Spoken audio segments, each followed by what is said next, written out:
जी, इस वक्त हमारे साथ कमिश्नर मलाकंड डिवीज़न आबिद वज़ीर मौजूद है। इनसे जानते हैं कि अब तक कितनी लाशें रिकवर की गई है, ऑपरेशन की क्या सूरत हाल है और आइंदा के लिए क्या लाएअमल है। सर, टाइम देने का शुक्रिया। क्या कहेंगे इस हवाले से, ऑपरेशन कहाँ तक पहुँचा? ऑपरेशन अभी तक 12 डेड बॉडीज़ हम रिकवर कर चुके हैं। 3 डेड बॉडीज़ के पीछे कल जिस तरह पता आपको शाम के बाद हमने अपना जो रेस्क्यू ऑपरेशन था और रिकवरी ऑपरेशन वो हमने सस्पेंड किया था। सुबह के टाइम से रेस्क्यू टीम हमारी लगी हुई हैं, एडमिनिस्ट्रेशन भी साथ हैं उनके, तो इंशाल्लाह उम्मीद है कि विदिन 2-3 घंटे हम अपना पूरा कंक्लूड कर लेंगे ऑपरेशन। सर, अब लोअर दिर में भी वाक़या पेश आया, इस तरह स्वात में और गुज़श्ता दिनों शाहीबाग में भी वाक़या पेश आया। इसके लिए क्या लाएअमल तय किया जा रहा है ताकि ये जो हादसात है इसकी रोकथाम हो सके? और दूसरा ये है कि स्वात के सयाहत को बहुत बड़ा धचका लगा। देखिए, कल भी हम इस पे बात करते रहे और बड़ा अनफॉर्चुनेट वाक़या था जो कल यहाँ पे हुआ है। इसमें जो इंसिडेंट से पहले के जो हमारे तरीक़ेकार होते हैं, जो SOPs हैं, जो कंटीजेंसी प्लान्स हैं, उसके मुताबिक हम चल रहे होते हैं। उसमें एक तो ये है कि 144 हम फ़ौरन अब 2 जून को पूरे मलाकंड डिवीज़न में हमने 144 इम्पोज़ किया हुआ है, जिसके तहत दरिया में नहाने पर पाबंदी है, दरिया के नीचे जाने पर भी पाबंदी है। उसकी इम्प्लीमेंटेशन थोड़ा हमें उस पर इशूज़ आ रहे हैं। फॉर इंस्टेंस कि कोई 100 किलोमीटर प्लस की स्ट्रेच ये आपका रिवर स्वात है। उसके अलावा जो आपका रिवर पंचकोड़ा है वो आप जाएँ अपर चतराल तक और फिर इस साइड पे कुमराट तक, तो ये बहुत बड़ी स्ट्रेचेस हैं।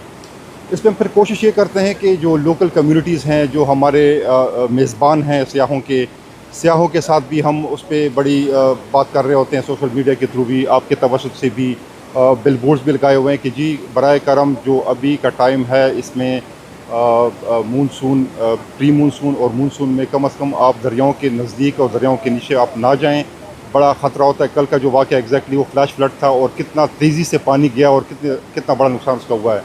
तो उस पर हम इंशाल्लाह कोशिश कर रहे हैं और स्पेशली मैं मीडिया को भी रिक्वेस्ट करूँगा कि आप अपने चैनल्स के तवज्जुह से जो सियाह आते हैं, क्योंकि पंजाब के हमारे जो भाई आ रहे होते हैं उनको इन इलाकों की जोग्राफ़ी का नहीं पता, उनको यहाँ पे पानी के इतने तेज़ आने का नहीं पता होता। पंजाब में जो फ्लड्स आते हैं वो बड़ा स्लो होके आते हैं, उनको पता होता है कि कहाँ पे उनके पॉइंट्स हैं। यहाँ पे चकदरा से लेके कालाम तक किसी भी पॉइंट पे किसी भी टाइम कोई भी हादसा हो सकता है, स्पेशली इन दिनों में। तो आपके तवज्जुह से स्पेशली हम ये रिक्वेस्ट करेंगे अपने सियाहों से भी और जो हमारी लोकल कम्यूनिटी है उनसे भी कि इन दिनों में आप बराए मेहरबानी करके दरिया से दूर रहें।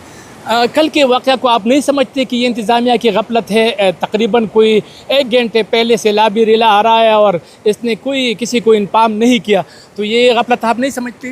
देखिए, उसका अगर आप पुराने फ्लड्स देखें, जिस तरह 2022 का था या 2010 का था या उससे पहले दरमियान में भी काफ़ी आए हैं, तो जो रूटीन के नॉर्मल फ्लड्स होते हैं कालाम से शुरू होकर आ रहा है, उसमें काफ़ी आपके पास टाइम भी होता है, आप टाइमली इरिगेशन डिपार्टमेंट कन्वे कर देता है।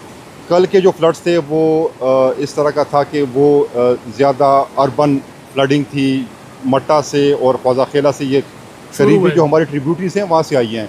तो उसमें एक तो टाइम कम होता है, फिर जो रिस्पांस टाइम था हमारा उसमें आपने SOPs कल इस पर हम काफ़ी बात करते रहे कि हमारे लोग पहुँचे भी हैं, फर्स्ट रिस्पॉन्डर्स भी थे, यहाँ पे लोकल कम्युनिटी भी थी।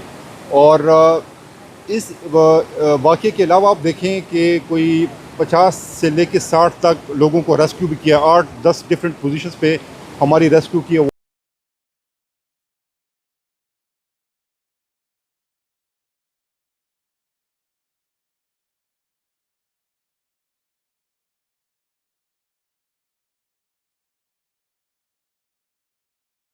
कहाँ पे किस महकमे की या किस अफसर की कोताही थी, तो उसके मुताबिक इंशाल्लाह उस पर फासला भी होगा। आप सर नहीं समझते कि 1122 के पास इक्विपमेंट में कमी है?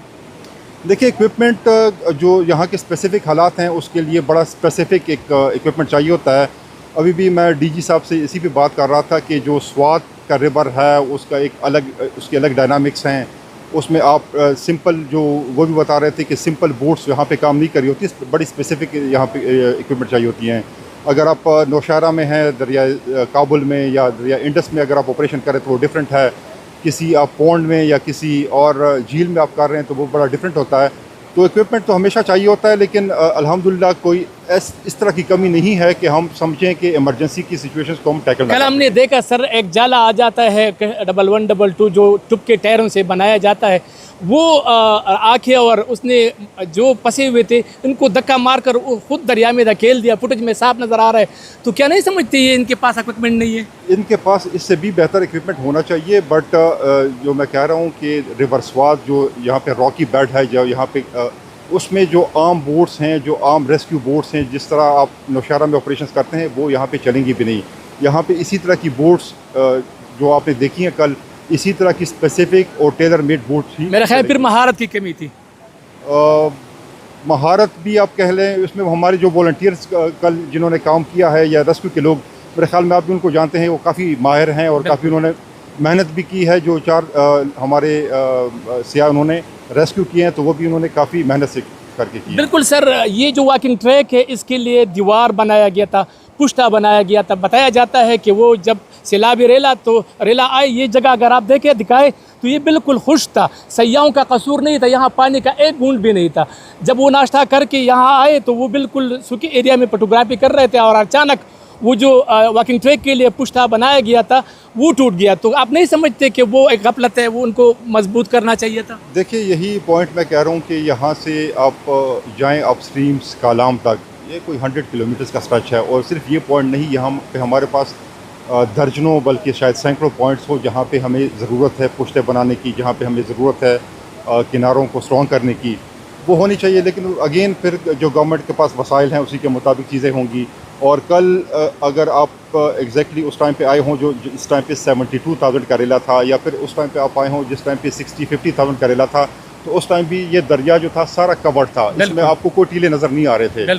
तो उस टाइम पे शायद इसका या टेले का या उसका शायद इतना फ़र्क ना हो, क्योंकि पानी बहुत ज़्यादा था। सर आखिरी सवाल है, दरिया स्वात का हुलिया बिगाड़ दिया गया है, माइनिंग हो रही है, इस पर कोई पाबंदी का सोच रहे हैं आप लोग कि नहीं टिम्बा ये जो क्रश माफिया है वो लगा रहेगा? देखिए, इसमें लीगल और इलीगल माइनिंग में हमें फ़र्क करना पड़ेगा। वैसे इस पे बात हो रही है कि शायद गवर्नमेंट को ये रिकमेंडेशन जाए कि माइनिंग लीगल हो चाहे इलीगल, उस पर टोटली दरिया स्वात के बेड में पाबंदी हो। तो लेट्स सी कि उस पर क्या होता है आगे। बहुत शुक्रिया टाइम देने का सर। थोड़ा सा मैं वो एरिया आपको दिखाऊँ, मैं उस मुकाम पर मौजूद हूँ। आप ये देख सकते हैं, ये खाली वो जो पत्थर नज़र आ रहे हैं, यहाँ पर वो टेला था, यहाँ पर वो सयाह जो है ना वो यहाँ पर फंस गए और उन्होंने मतलब मदद के लिए बहुत चीखो पुकार की, लेकिन कोई मतलब इनको मदद नहीं पहुँचा और तकरीबन 10 के करीब जो अपराध है उसमें वो जहाँ बहक हो गए हैं। कह रहे हैं कि 4 को बचा लिया गया और 3 की तलाश अभी भी जारी है। तो ये बहुत ही अफसोसनाक वाक़या है। स्वात में शोक का समा है और यहाँ पर लोग काफ़ी परेशान हैं। जी।